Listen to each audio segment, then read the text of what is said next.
Good afternoon and welcome. You're tuned in and listening to Bat Talk with Sharona. I am your host. My name is Sharona. Thanks as always for tuning in. We've got a guest on today's show. We've been doing the last few shows have been sans guests, but today we are starting our NFL draft coverage. So I'm joined by my good friend Josh, who does a lot of scouting, small school scouting. He'll explain to you really what that means in our conversation. He's also a consultant for the NFLPA Bowl and does the All-Star Bowl circuit. Very knowledgeable guy about the NFL draft, so it was a pleasure to sit down with him last night and have that conversation.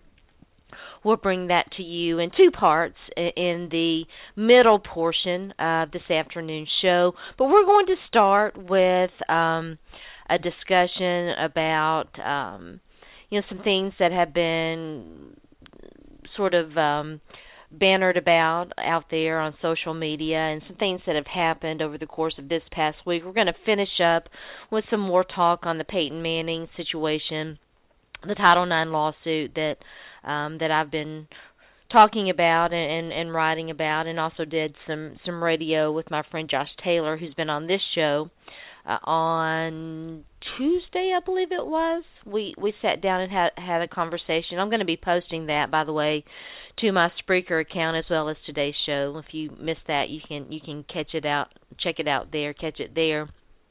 But we're going to start our conversation, and you guys know that one of the things that I like to talk about, one of the things that fascinates me and what I like to think that we can do better about is how we talk about things, our conversations, the things that that we talk about and how we talk about them. And of course, the Peyton Manning deal is relevant there. But I want to start with Russell Wilson and Ciara, pop star Ciara, who are in a relationship. I believe they may be engaged. I don't pay that much attention to these guys' private lives. Of course, sometimes it's hard to miss, and all the brouhaha surrounding Russell Wilson and Ciara has definitely been extremely hard to miss. So we're going to start our show today with a conversation about that. We'll talk about an incident involving Kiss Cam. I've always had mixed feelings about Kiss Cam. You know what, guys? It may be time to say bye-bye to the Kiss Cam. Kiss Cam is kind of maybe it's an outmoded thing. Maybe it's something that we've done in the past. Like playing Gary Glitter. Maybe it's something that we need to move on from. We'll talk about that a little bit. And then I've been talking about gaming. We're going to talk a little bit about Mass Effect 3. You guys know that I'm a big fan of the series, and some interesting things going on with the upcoming installation. Not really in that series because they're looking to move on. It's called Mass Effect Andromeda. Some people have left that team. I'm very curious to see what that game is going to be all about. We've seen some small information about it. I'm sure we'll be getting some more information about it. But we're going to revisit the conversation that I had about Mass Effect 3, the ending, and my feelings toward how they handled the ending of the original trilogy. And then, of course, we'll play my interview with Josh, and then we're going to finish up. Final word with Sharona. We'll finish up with the Peyton Manning situation. So, as we generally do, we'll take another very quick break, and then when we come back, conversation about the relationship between Russell Wilson and Ciara, how we talk about that, Kiss Cam, and Mass Effect. So stay tuned in. You are listening to Bat Talk with Sharona.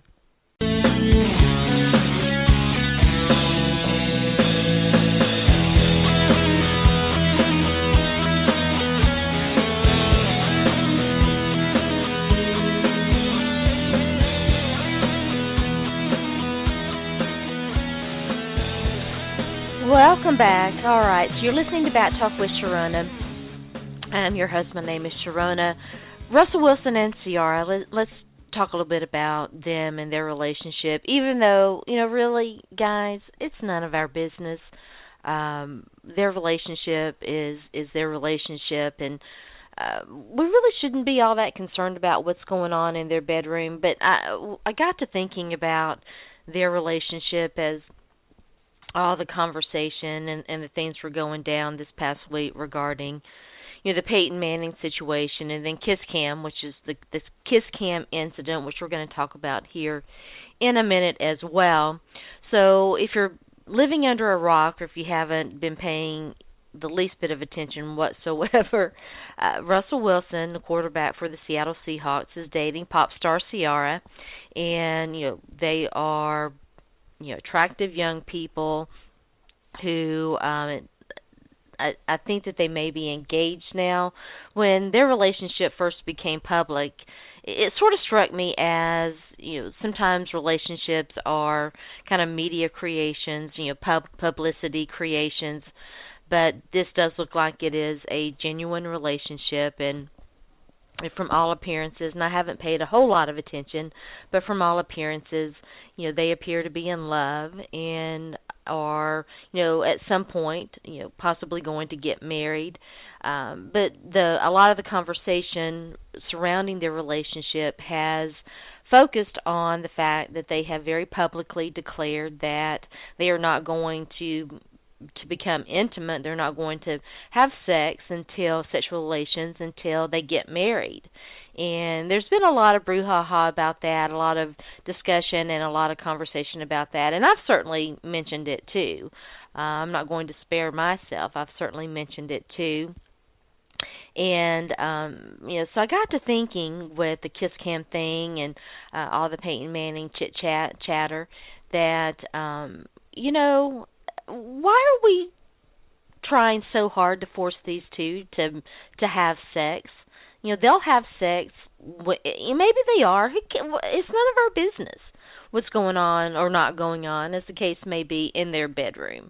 Why are we so insistent that these two young people must be bumping boots? What business is it of ours? They will have sex when they are ready to do that, and it's really none of our business in the least little bit, first of all, whether they are, or secondly, when they do. That is between them. That's their relationship. But, it did strike me that, we certainly seem to be spending a lot of time wanting to make that happen. And I'm not sure what that says about us, but it is rather interesting. And I had to, kind of talk about that and throw that out a little bit. And that kind of leads me into the thing that really made me stop and think about it, and that was Kiss Cam. And so let's talk a little bit about the Kiss Cam thing. And this conversation comes about as a result of a tweet from a guy that I really like. I follow on Twitter. He's an NBA guy, J.A. Adonde, who covers the NBA. And on Valentine's Day, there was, Kiss Cam is a big thing. We'll talk about that in a minute. But there was a guy who had taken a date, what it appeared to be, a date. We don't know the circumstances surrounding that. But he took a young lady to an NBA game, and when Kiss Cam came around to them, she offered up her cheek instead of, what many people wanted to be a full-on lip-on-lip action. And it resulted, the tweet and the situation and all of that resulted in some really interesting Twitter dialogue. And of course, I had to weigh in too on the situation. Listen, and she was not obligated to kiss him. We don't know what their situation was, first of all, and this is why I kind of have always had a love-hate relationship with Kiss Cam, because it does, it is a thing that, can force two people who might not otherwise want to, to have to engage in a form of I suppose pre-sexual activity, kiss on the lips or whatever.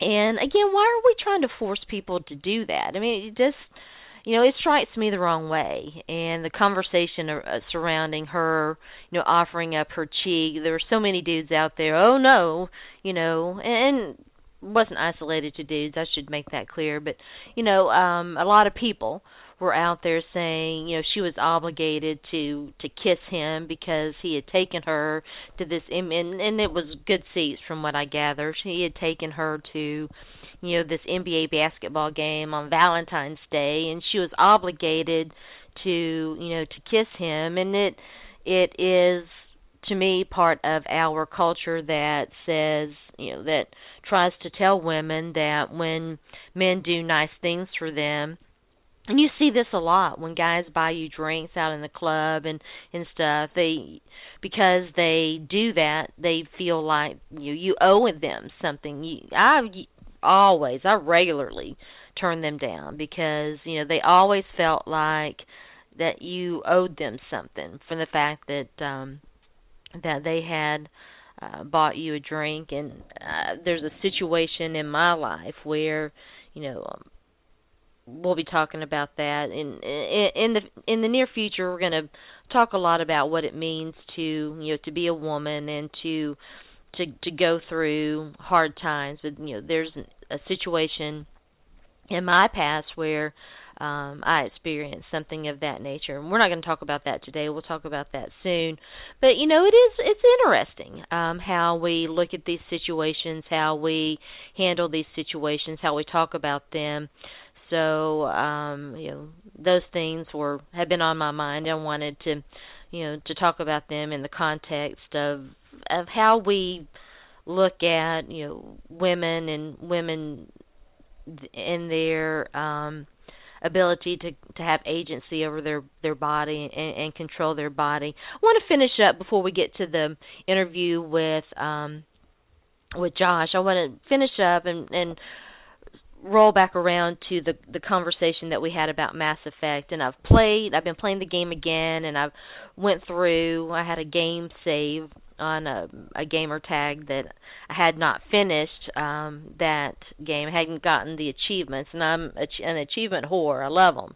So I was out there trilling for achievements, and so I went through a rather significant portion of the ending and through the ending and got through the game again. And I may have to reverse course here because I did spend a lot of time playing around with the apartment, and I chose a different ending from what I had I had been choosing. There's the so-called perfect ending that you can do, and there's some other ways that the character Shepard, can save the world or not, as the case may be, but can go through the ending and get through that. And this particular time, and I had done this before and I didn't like it, but this particular time I went through the process of osmosis, I suppose, the process whereby Shepard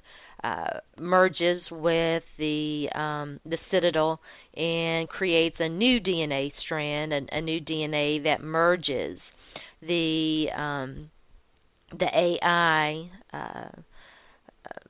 AI characters and the organic characters, and allows for a new future, for everyone, where the cycle is ended. There's not going to be a conflict between humans and machines. Allegedly, supposedly, we don't know. Again, we don't know what's going to happen with Mass Effect and Andromeda, but allegedly, supposedly, it ends that conflict, and I paid a lot of attention, and I'm going to have to say that that's probably, even though when I first played the game and first concluded the series, I would not have said that. I think that it's probably a very good way to conclude it. So I may have to reverse course there. I'm going to play it some more. We'll talk about that some more. But we're going to go ahead and take another quick break. When we come back, my conversation with Josh at Josh NFL, who covers the NFL draft, does a lot of small school scouting, is a consultant for the NFLPA Bowl. So stay tuned in. You're listening to Bat Talk with Sharona.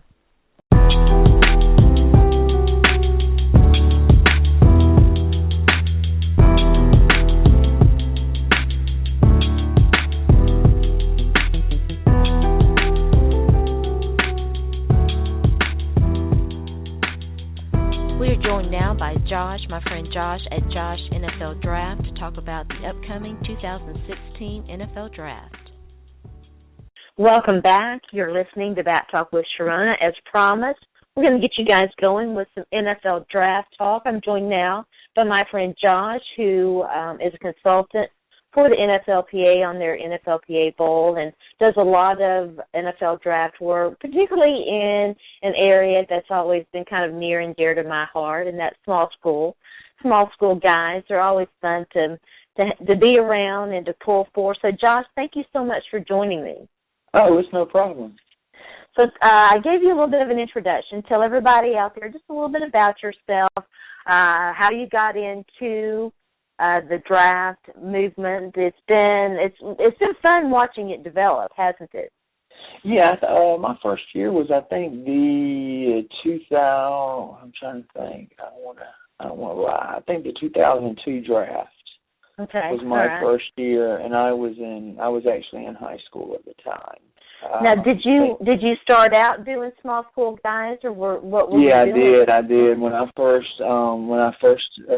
started working with the All-Star games, my first years, I got brought in because they liked my small school stuff, and then I actually got with the NFLPA now because someone who was a director with an NFL team back when I was in college stayed in touch with me when he was moving up through the ladder. He didn't quite become a GM, but he had kept trying to get me in with their team.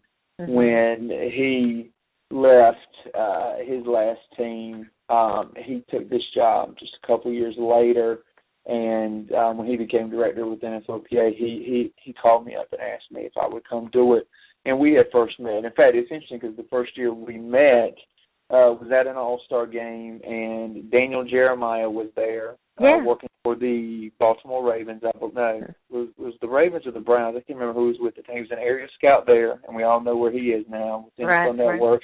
Mm-hmm. Jim Harbaugh was the coach of one of the two teams, and he was coaching at the FCS, or the 1AA level, what it was called at that time. And we had, not including current GMs, but it's just interesting to look back. There's like 3 or 4 future general managers that were area scouts that I remember that were there that year.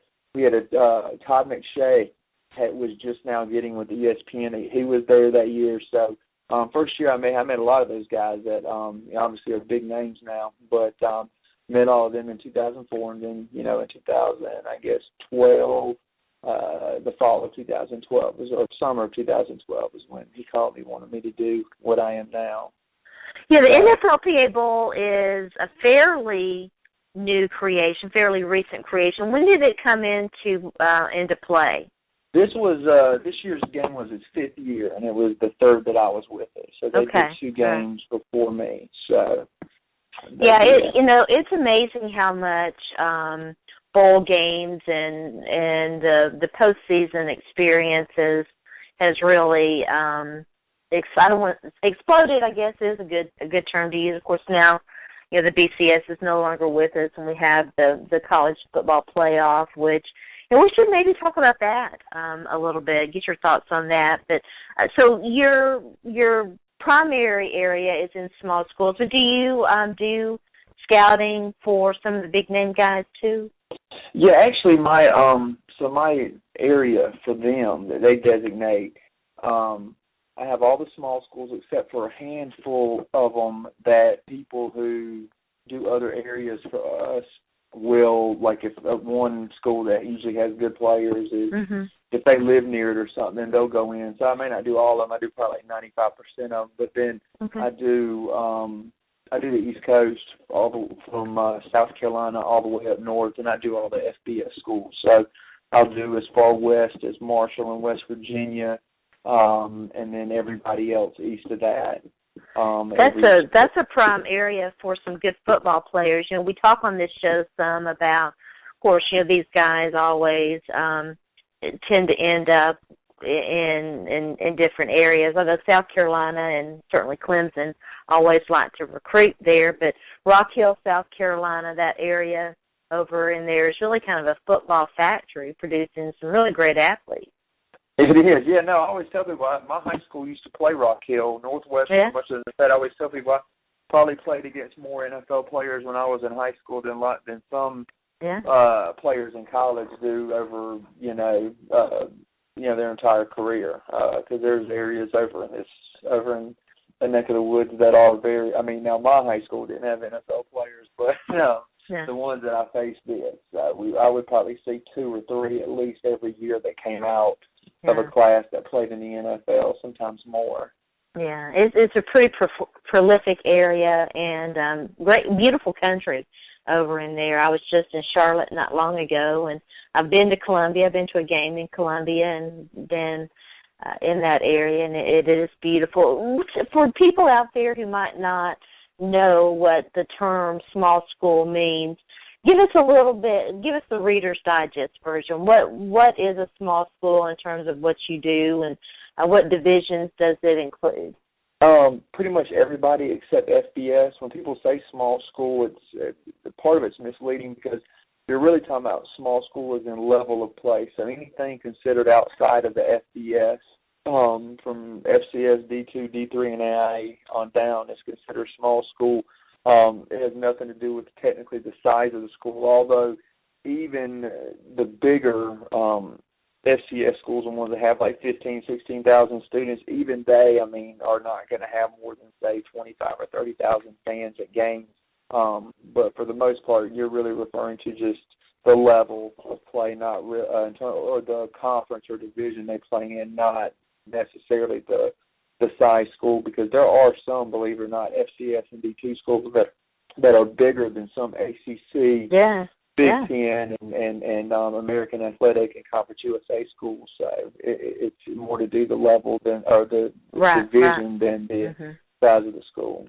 Yeah, I think that's a great point, and it does often get overlooked. I can remember when I first started becoming involved in being interested in the draft and in the draft process, and it really has exploded from that time period, back when, of course, that wasn't when it was in cow fields and whatever, but it was still a thing. It was a weekend thing. This was before it went to the primetime format that it is now. But the smaller school guys were considered. If you stumbled across them, you were really doing something. But with how the draft industry has really taken off, it's hard to kind of run across those guys, because everybody does seem to be looking that way more often now than they used to. It's around the NFL, just the way they operate, if you're right about Andrew Luck, you better be right about Andrew Luck, or you better be right about anyone that's considered a high round guy. Where you as a scout get promoted is what you do in the late rounds and undrafted free agency, which tends to be small school guys or role players or backups at an SEC school that may. So you're really those are the type of guys where scouts make their money. Believe it or not, it's not Andrew Luck. Andrew Luck has not gotten any area scout or director's job or GM job. The guys who get those promotions if it's solely because of the players they found, it's because they went to D3 and got a guy that's played 10 years for them that got undrafted, or a guy, guys that they pound the table for in the late rounds, and they all, they tend to pan out at a high percentage. So, it's not the guys who are first team All SEC. Everybody knows about those guys. That's not scouting. As I was always taught, scouting's going to the D2, D3, NAI, FCS level, or finding a backup at Clemson that maybe doesn't hardly play or something. The name's Tom Brady, right? Finding a guy off the beaten path. At least Brady played at Michigan. Here's the thing about Brady. Here's the thing about Brady people don't remember. He went to NFL scouting combine. He was considered a draftable guy. It wasn't like he wasn't an off the path player. He was an underrated player, but he still got a combine invite. So he was clearly liked by a lot of NFL teams, or else he wouldn't have been there. So a lot of people forget that. It's not like I'm trying to think. Like Kurt Warner, the way he came through, or would you see a guy like Rod Smith, who was D2 school, didn't go to the combine, didn't get drafted. That's the type of guys that makes money, that gets you, not necessarily a guy that coming from a major program that was at the combine. I mean, you're a lot of times looking for the guys which is why I focus a lot on the guys who are not there, because the guys who are there, 90% of them, I knew who they were last March, a year ago. Mm-hmm. So, the guys that make you money, get your reputation, are the guys who are really under the radar. Yeah, that's a great way to segue into the challenges of being a small school player and the importance of these regional combines that are really starting to get a little bit more publicity. Yeah, I think the biggest challenge for a small school guy is, and honestly, here's the difference. This is what I hear the media say this all the time, and they're wrong. The fact whether you're on TV or not has nothing to do with the NFL looks you get. That has zero to do with it. The NFL teams don't care if you're first team or second team All-SEC or first team All-American. They don't care. What they're looking at is purely the film. They care about what you are off the field and what you are on the field. And the big thing for a small school guy is the one hurdle they have over a big school. When it comes to Alabama, a team is going to send scouts in there at 3 or 4 times throughout the year. And one scout, the area scout, may go in twice. Well, probably will go in twice, right?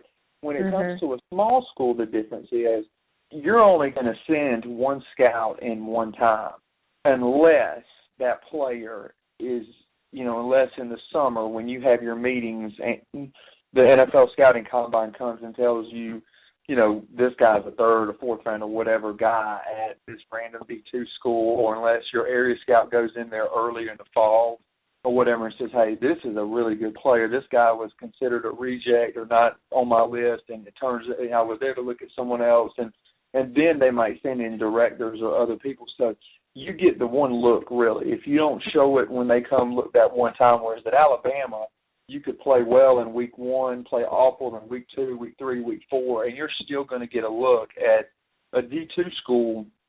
If you don't do well those first few games, sometimes they may write you off. The only way to get back on the radar is either hope that somebody came in late and saw you, or hope that you play better late, somehow sneak into an all-star game or go to a regional combine, blow it up, and then hope that they give you a second look that way.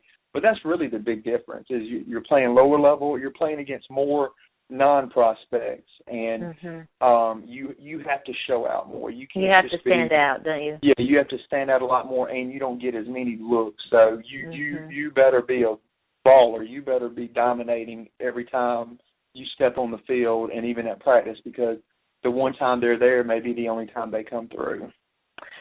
So what advice, we talked a little bit about it, do you have any other advice for small school players who want to get noticed? Should they shop their tape? I know, sometimes it's hard for these guys to get representation. What do you recommend they do?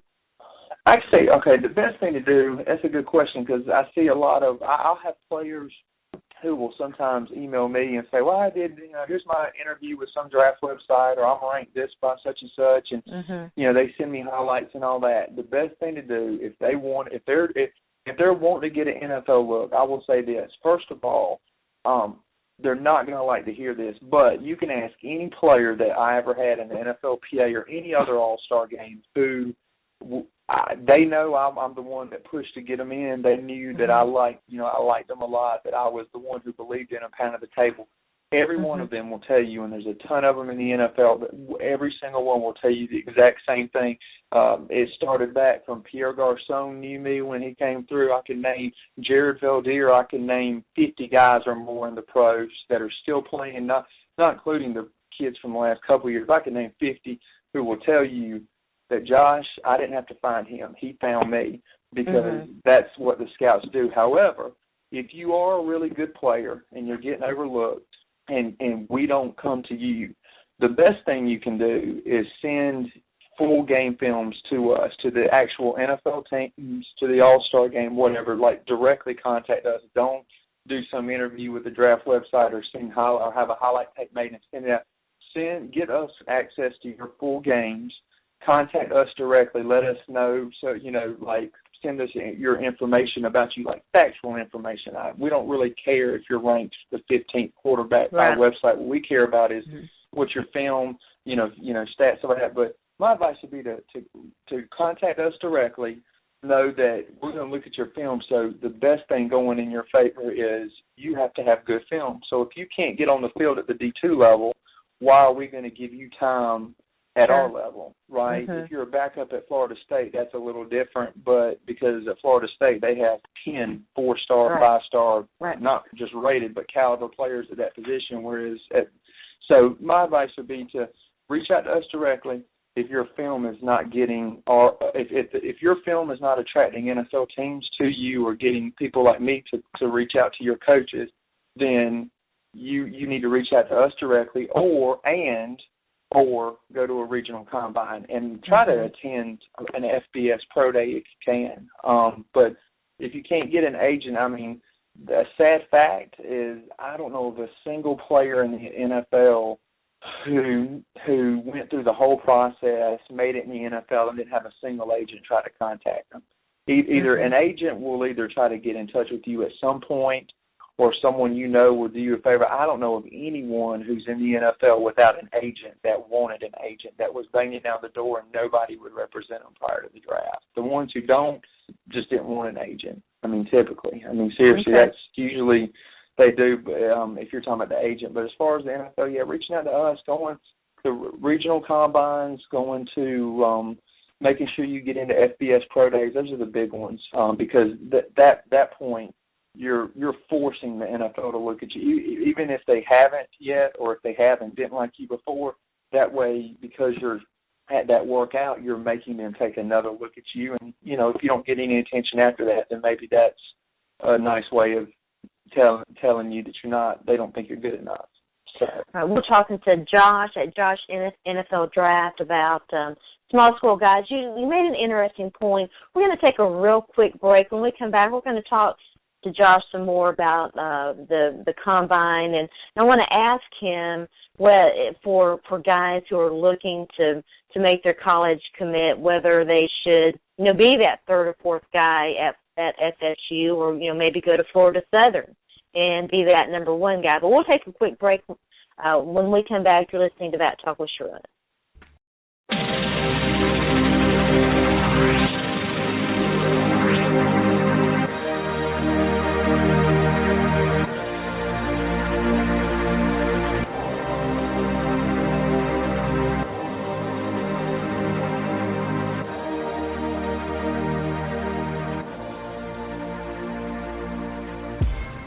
All right, that was part one of my interview with my friend Josh at Josh NFL Draft, talking about the upcoming 2016 NFL Draft. We're going to be talking about that a whole lot more, but we'll play the rest of that interview here in a moment, and then we'll come back and then we'll finish up today's short show, with some thoughts on the Peyton Manning situation and the conversation surrounding it.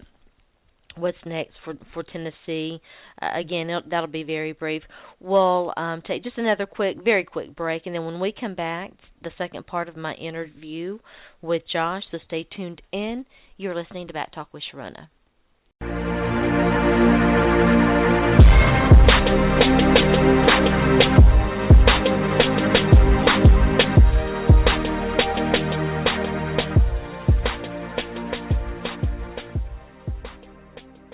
All right, welcome back. I'm joined by Josh at Josh NFL Draft. We're talking some small school guys. We're going to get into the NFL Combine. Before we took a quick break, we were talking about what small school guys could do. And I want to ask you, Josh, because something you said raised an interesting question to me. If you were just, chit-chatting with a high school guy and he was trying to make his decision on, do you go to Florida State and be that fourth, fifth guy, or do you go to Florida Southern or, some other school and be that number one guy? Well, I did, it's funny you asked about the high school. I actually helped run a high school All-America game for 3 years. In fact, I had several players in last year's draft. I did it for 3 years, did it up to my first year doing the NFLPA Bowl. So there was actually guys in last year's NFL draft that played for me. There's a bunch of guys in this year's draft that played for me. I knew them. Some of them are coming from, like, one of them, for example, ended up going to Bowling Green. One of them went to Marshall. A lot of them went to Florida State, Alabama, Clemson, whatever. But what I would always tell them is pick a school based on, do they have the major you want? Because, you need to have a backup plan when you go. There's less than 1% of the players in high school, in college, end up playing in the NFL or end up getting a shot in the NFL, and only 5%, 6% of all high school players actually even play college football. So, number one, go somewhere that's going to have your degree. Worry about that first and foremost, and make sure you have an academic goal. Number two, go somewhere that you're going to like it, because honestly, you can go to Florida State if you think that's your best NFL shot, but if you don't like the campus and you're going to be miserable there, unless you're starting and just dominating, where you can come out early and only be there 3 years, you're going to be there 4 or 5 years. So you better make sure you like the school. But honestly, think it just depends on what you want, because if you're okay waiting in the wings behind a first-round guy and only starting for a year or two, I don't think there's anything wrong with that, because it's not going to matter. The NFL is still going to find you, so to speak.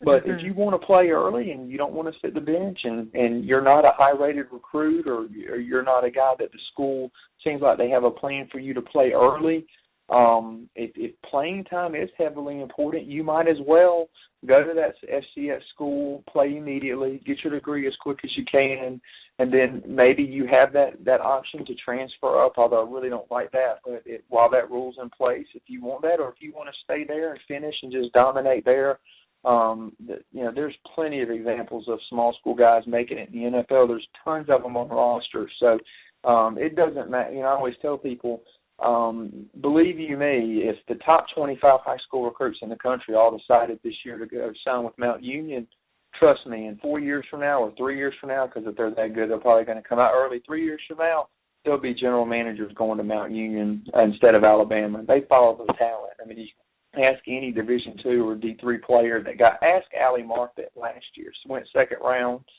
They never had a player at the combine, never had a player get drafted or make an NFL team. He goes in the second round, goes to the combine, Senior Bowl, everything. And, that's not the school. It's known for players. So, he is one of many cases that just shows that it really doesn't matter where you go. So if you think you got to go to Alabama or the SEC to get in the NFL, that's wrong. Just look at the rosters. There's tons of guys. Yeah. From landing schools too. That's very true. Talk to us a little bit about the NFLPA Bowl and the All-Star Game circuit and what you do specifically for the NFLPA Bowl and some of the other things that you do. Yeah, no. So this was their 5th year. 3 years ago, they wanted to change the way they were doing it. So instead of, I believe they had a marketing firm that was picking their players, they hired former NFL people to run their game. And you say that, and then you're going to say, well, what team did you work with? I didn't. Now, I was the only one they hired that year who did not have previous experience working for an NFL team. They hired me because, number one, I need the director. Number two, I had small school experience. And number three, because I had been around all-star games before, so I brought three phases or three strengths that none of the other guys had. They had been with teams, but had, even with an NFL team, you do spend 80% of your time on the big schools. So somebody that had focused on small schools, been with all-star games, knew how it went. So they brought us in, had me scouting an area. So I go into schools, I go to school visits just like NFL scouts. I sit in the film room, the meeting rooms with trainers, pro-liaisons. I watch practice on the field, sit in the press box in games with the teams. I know, I see them all the time, sit with them. And so basically do what they do. The only difference is I'm done as far as a draft class in terms of me going out to schools. I'm done with them in December going out, whereas these guys are going in the spring. But do the same thing, and really it's a growing game. I don't know if you've ever been to it or not, but ask anyone that's gone. I think from year 1 to year 5, they'll tell you the game's grown by leaps and bounds. It has. It really has. Yeah. Yeah, it definitely has. You were talking about Pierre Garçon and some of these other guys. Do you ever find yourself growing attached to some of the guys that you scouted, and do you follow their careers closely at all? When I was really young, I did. When I was 18, 19, 20, I did. Now I try to, when I see them, I try to make sure I have a good relationship with all people that I come around. I'm not a jock sniffer, so I don't try to stay on them and try to get free tickets and jerseys and stuff from it, all that, if that's what you mean. Some guys that had been in like this year, the NFLPA Bowl, we had current players who came in doing internships, guys that played in the game, guys that had played in the game not just for that, but hey, come to talk to the kids. Avery Williamson with the Titans is one of them. Yeah. Avery Williamson's a good guy. He is. Well, I saw him in the hotel lobby. He looked at me, Josh, what's going on? Came up hugging me and just, hey, how's it going? We talked, and we stopped and talked for 5 minutes. One of the players is up in Pittsburgh now that we had from Nebraska, Kearney. I'm trying to remember. They all run together. The offensive lineman we had, that he came up to me. Same thing. He was there. He was there to intern, talk to me. So when I see guys that have played and whatnot, saw Tony Washington with the Jacksonville Jaguars. He played our game. I mean, I stay in touch with guys some through social media, but I do follow them. I want to make sure that they play well. And I hope that they play well and all that. But, I mean, for the most part, I try not to bug them. You know, when I run into them, I definitely talk to them and stay in touch. But I mostly keep up with them, not just because I want to see that they do well, but make sure that, hey, that I'm right and not you know, well, if I miss, why did I miss? But, yeah, definitely. I mean, you want to, you know, I used to try to become friends with them. I think it's the worst you can do just because when you get emotionally attached, you start to, when their play is declining, you might not see it and recognize it, and you have to be very objective in this business. But by all means, I mean, you know, it makes me very happy. I'll give you a player, Nick Easton, last year went to the Baltimore Ravens, got traded to the 49ers, and then got traded to the Vikings. He's backing up Brandon Fusco up in Minnesota, and Brandon Fusco was a guy that had kind of found and helped back in the day. And I love Brandon to death. He's a great guy. But, you know, Nick is one. You know, I was so happy for him because he didn't get any invites to anything else. Nobody, I mean, very few teams even thought he was a prospect. He was so under the radar. It wasn't funny. When we brought him to L.A., some people didn't even know who he was. And to see him make a 53-man roster and do well, I mean, I'm so happy for that. But, you know, I'm not going to bother him because I don't, you know, I didn't do that to get free tickets or jerseys from him. I did it because he's good enough. He deserved to be in the NFL. Yeah. So.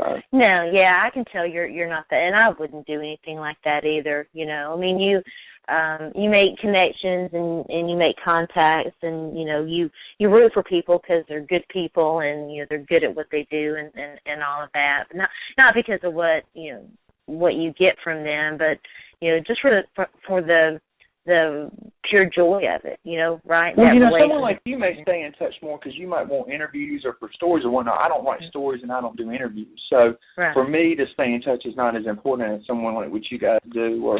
I mean, there's media in the NFL who constantly talk to NFL players because they need those relationships to break their story. So I understand that. I mean, I'm not. I mean, they need to do that. Me, I don't. I will occasionally say hi to them, maybe on social media or tweet to them or whatever. Or when I see them, hug them, talk to them, talk to them for a minute. I mean, when I saw Avery, my world stopped for a few minutes. We stopped, and he and I talked for a few minutes because we had become friends. When he was at the game, he came back the last year, came back this year because he appreciated what the game did for him and all that. And so, I mean, yes, I'm going to stop and talk to them. Well, it's those kind of guys you like rooting for, right? You know, but anyone that makes it or that you kind of, I guess, helped out or had a relationship with at all, like in terms of that you came in contact with them, you want them to. So when you see them, you talk to them. But if I was in your shoes, I would probably try to reach out to him, stay in touch for stories and interviews. But that's not the case. So for me, it's more or less, we became friends, but. Sadly, in my case, you got to move on to the next class. I've already started working on next year, so I can't really. I can't really hang out and talk to the guys that we just had a ton. Now I will stay, like I said, I stay in touch, and guys who know me will tell you that I try to. I don't forget them. A lot of them are very surprised. They'll talk to me years later and wonder if I remembered them from 4 or 5 years ago or whatnot. I remember every single one. I believe that. I can tell. I believe that. But I don't. But again, I don't want to bug them. And sometimes I'll randomly have hit up some just to say hi and see how they're doing. Some of them that I knew that did want to stay close to me, I could tell they wanted to talk and they would ask me. But in terms of do I have phone numbers in my phone for 150 NFL players? Do I text them every week? No, I don't do all that. Yeah. It would be very hard to. So do you, given what you do and your work schedule, do you watch the Combine, the NFL Combine? Do you pay a lot of attention to it? Yeah, I spend a lot of time in the off season too trying to look at the workout numbers, collect from my NFL resources, getting the results from workouts. I want to know who's at the Combine, who's not, who did well, what they did, and follow them, who makes rosters. In fact, I just went through all 32 rosters 2 days ago, seeing who we had that made rosters, who didn't, which guys are in the league maybe that I see if I can see anyone that maybe I had a draftable grade on that's not on a roster, anyone that's on a roster that I didn't know, maybe I missed. I follow all that because you want to keep tabs and know if you don't know what's playing in the league, you don't know how well guys are doing. How do you know what a 4.5 40 is when you estimate it on film when you see, if you don't see which guys actually run it? So I want to always make sure that I'm, I want to make sure when I think such and such is going to be a test freak, that he truly is a test freak. So, if you're a good scout, if you're not a good scout, if you're not a good scout, you're not keeping up with it. To be a good scout, you have to keep up with that stuff. So you do.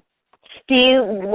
There are some big names out there. Do you see any guys in that list, the guys who are going to be attending the Combine, that are possible risers, or maybe even some guys you think that might fall?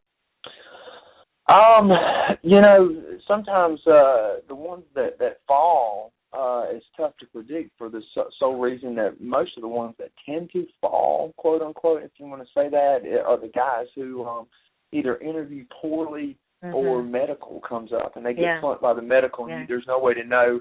What about missing interviews? What importance is placed on that?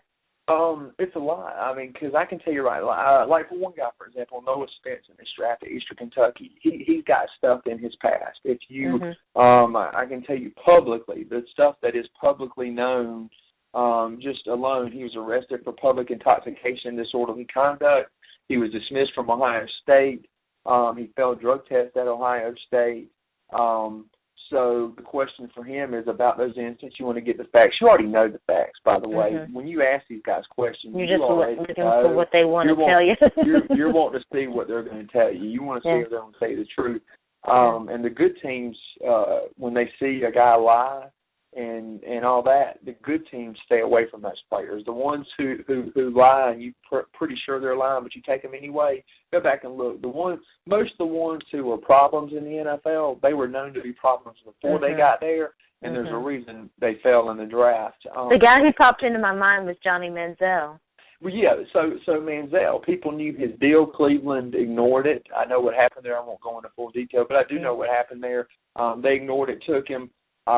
So we knew there were problems. Now, I think a lot of people didn't know it to the extent, but to me, where there's smoke, there's fire. And I heard enough at A&M, I would have never drafted him. In fact, if I was, if he was depending on my NFL team and I was a GM, he wouldn't even get in the camp. I wouldn't have signed him as a free agent just because I knew he had problems. He needed to deal with them.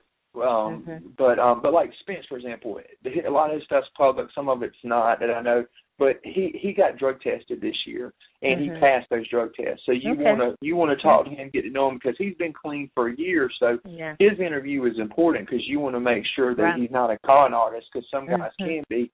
But I tell you what, if you want guys that may rise, I tell you a couple players to keep an eye on that really could impress. One, Miles Killebrew at Southern Utah, who played in the Senior Bowl. He's probably going to run really well.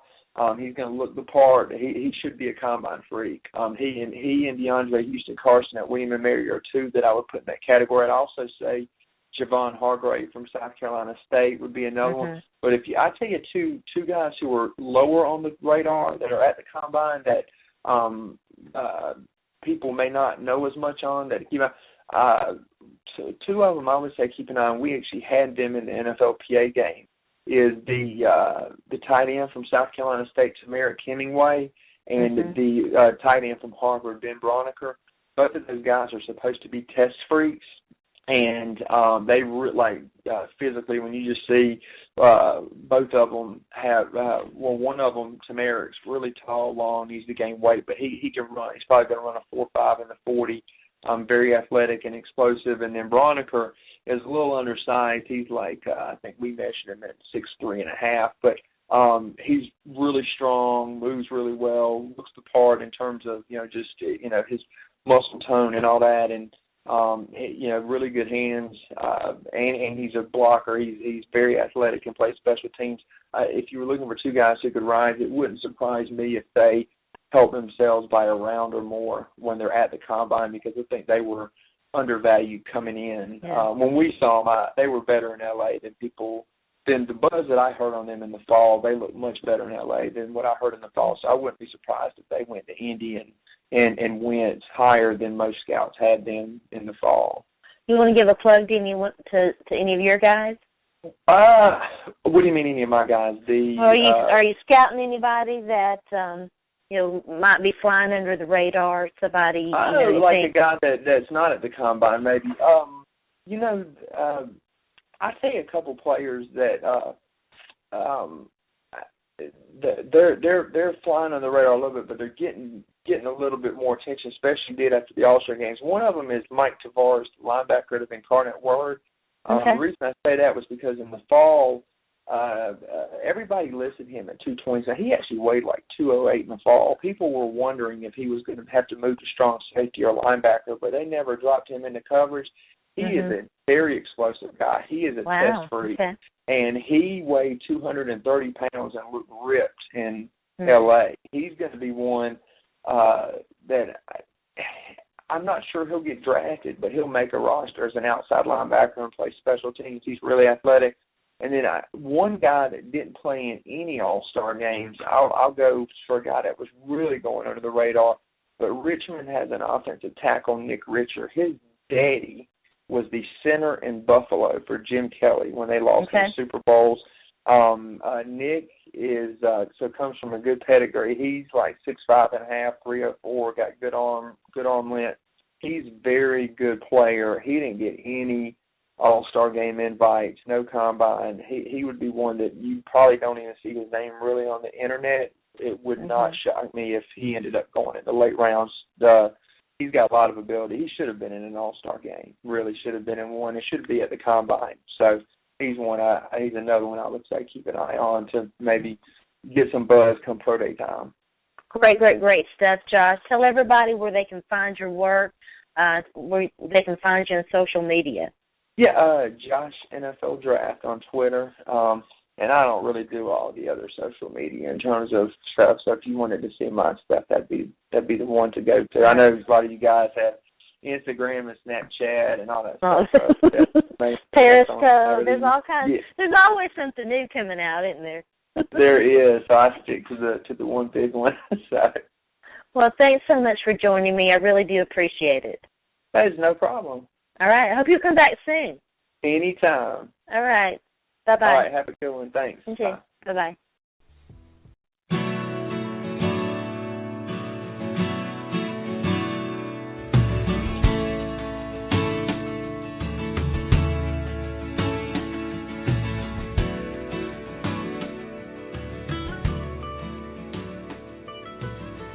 All right, welcome back. So the Peyton Manning thing is still a thing, and a lot of people have been talking about it. I wrote about it, article entitled "Why the Manning Story Still Matters," and I think it still matters because when you look at the conversation that is going on out there, it's still not a safe environment for women to come forward and talk about instances where they have been the subject of sexual harassment, of abuse, of violence, and we live in a weird, sad sports culture where women are devalued and their opinions are devalued, and there's a mentality that makes it okay for people to attack women who come forward and talk about these things, whether it's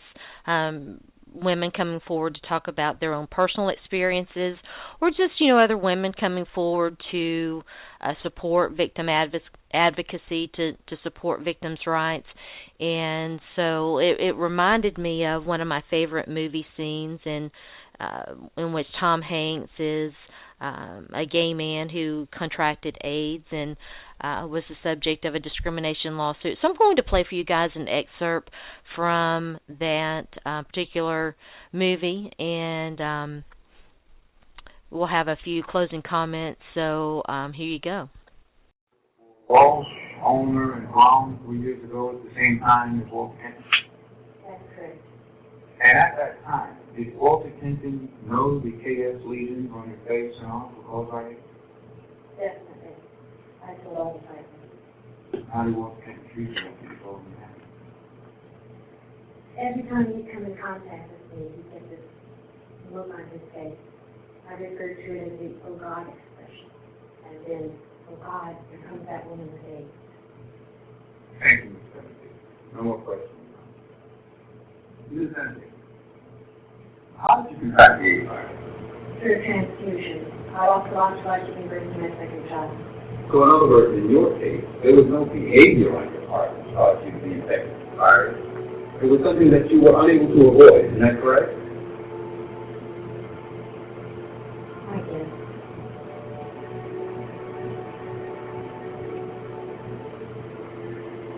Thank you. But I don't consider myself any different from anyone else with this disease. I'm not guilty. I'm not innocent. I'm just trying to survive. Thank you, Ms. Kennedy.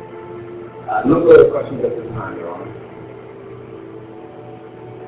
You may step down. And I think that really just says it all. In the end, we're just all out here trying to survive. We're trying to deal with the situations that are presented to us, and we're all human. If we can take anything away from that conversation, I hope that it's that, that we are all human, and that we all make mistakes, and who we allow to be human and who we allow to make mistakes says a whole lot about us. And if we can create an environment where women do feel safe and comfortable coming forward to talk about these things, it's good for all of us. So that's it for today. Thank you for listening. We'll be back next week. We're probably just going to stick to a one show per week format, so we'll make an announcement about that. Thanks for listening. Have a great weekend. And you've been listening to Back Talk with Sharona. I'm your host. My name is Sharona. Unfortunately, I had to lock up my Twitter account. If you're listening, you can send me a request to follow me at Sports by Sharona. If it doesn't look like you're a troll, I might let you back. I might let you in. We'll see about that. So thanks for listening.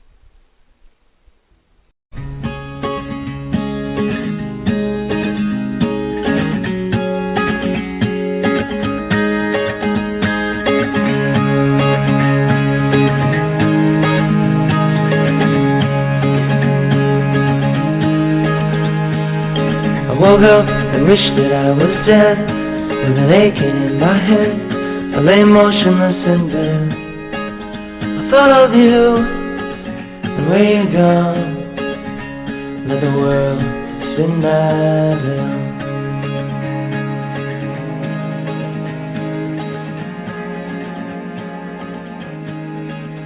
And everything that I said I'd do, like make the world brand new, take the time for you. I just got lost and stepped right through the